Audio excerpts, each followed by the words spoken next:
Part 25, who the fuck did I marry? So, we weren't looking at houses anymore. We were not working with a realtor anymore. The end of April, I had decided that I wanted to look for another job. I did. The reason I wanted to look for another job is petty. Yeah, it is. I wanted to look for another job because I was pissed off at the fact that I had basically was dependent on him to help with the car note. So I wanted to look for another job where I could afford life all by myself, including that car note, basically where I would make more money. I told him that I was going to start looking for another job. He laughed. And his exact words were, "You're not going to leave Georgia State Patrol." He was like, "I swear you love them niggas more than you love me." He laughed. So that fueled me even more. So I was hitting the pavement hard trying to find another job. I was applying to all kinds of places. Got a phone call from my current job. So this is how I ended up in my current job. Got a phone call. They had sent me an email with a background packet.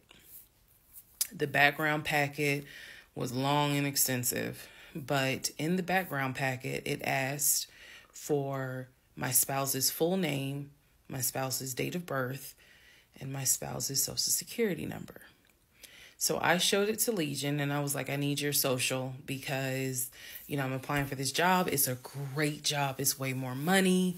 And, we're talking about moving anyway to Cobb County. So this is a God thing." He did not want to give me his social. I showed him the paperwork where I was like, "Look, because we are married, I can't lie on here. So help me."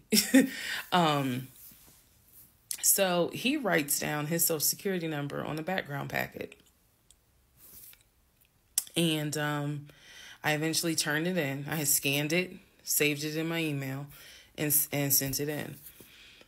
And I looked at it one day, just going through it, just making sure I didn't really miss anything. All T's were crossed, all I's were dotted.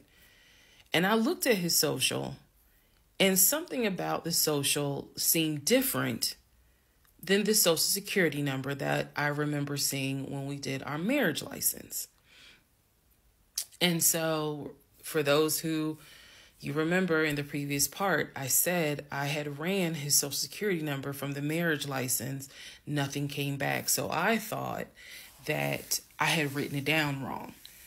Basically, what it is that the first three numbers were different on the background packet than what was on the marriage license. If you don't know this, here's a little trivia. Your social security number, the first three numbers, pretty much are dictated by the state you were born in the state that issued your birth certificate. So he was born in Pennsylvania. So the first three numbers of his social security number should be attributed to Pennsylvania.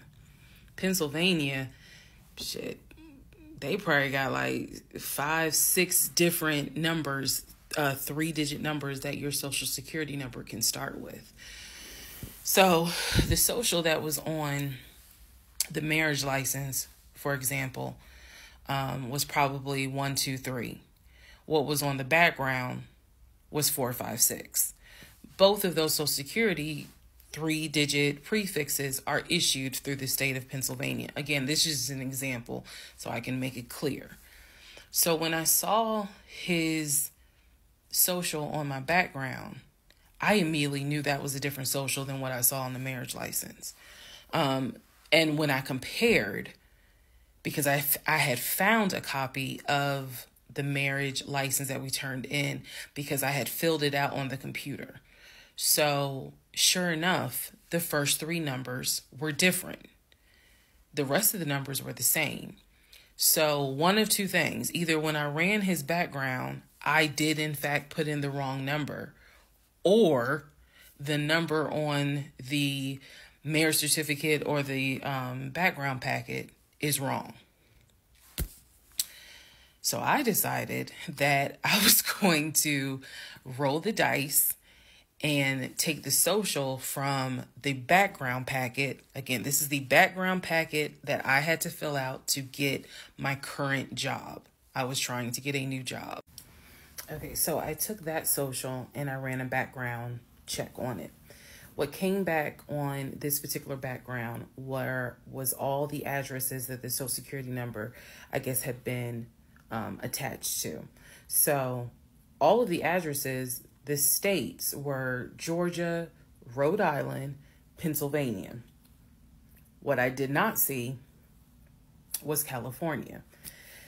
So I thought that was weird. I thought, okay, maybe this is not a complete background because clearly he went to San Diego State. It's on his resume. It's on quite a few things. Social media. He didn't have a LinkedIn, but it was on his social media. So clearly he had been to California. So maybe I just need to do a different background check. Also to note, during this time, I think I told you guys he had hit his leg at work.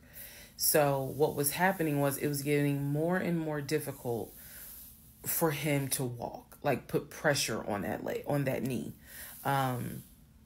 He was still able to go to work. He was still leaving at 6:15 in the morning. He was still coming back between 3:30 and 4 o'clock. But I clearly could see where he was in pain. He would elevate the knee, ice the knee. It was getting worse. And I was constantly like, go to the doctor. Let me take you to urgent care so that they can look at this knee, because you shouldn't still be limping and having a hard time putting weight on that knee.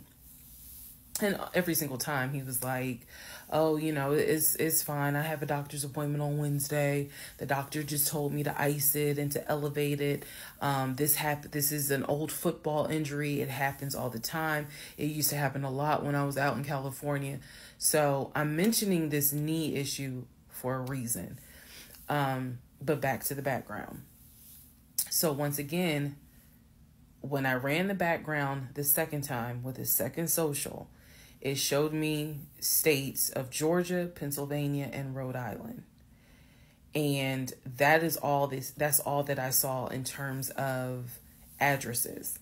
I didn't see anything for California.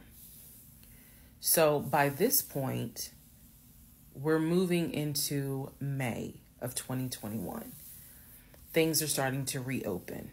One of the things that reopened was San Diego State. So I called San Diego State. I called the registrar's office. Someone did answer, and there was instructions on how to request a transcript.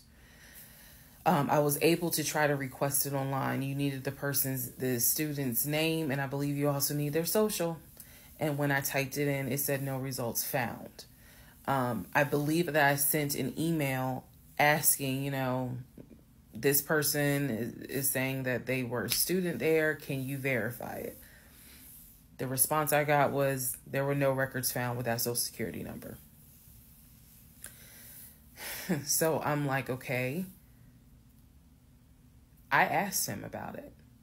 And in part 26, I'll tell you exactly what his response was.